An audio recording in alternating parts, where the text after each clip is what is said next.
Okay, we got an M37x 2011. We end up adding the shock sensor to the factory alarm.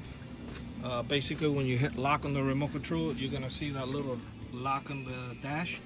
Once it starts flashing, it's ready for any type of if somebody bangs in a vehicle and tries to bust out the lug nut locks and leave the car in full brakes, the alarm will fire off. And that's basically it. When you arm the system, this is a shock sensor add-on to the factory alarm. So there's no need to install an alarm in this vehicle and have to carry another key fob around. So basically, when that little lock starts flashing, it's ready for you. This is all integrated with the factory alarm. We went ahead and added it. So if anybody tries to bust up the lug nut locks,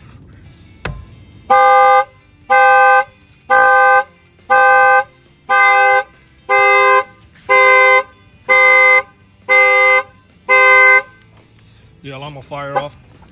It also protects any window, any banging around the vehicle.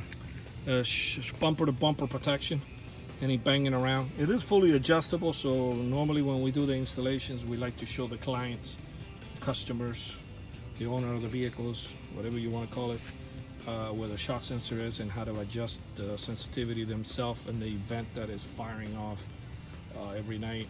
If you have cats that jump on top of your hood, a lot of owners like to leave it like that, so the alarm will fire off in the first week of the cat jumping on top of the hood, and after that he'll get scared. He won't jump into your car anymore.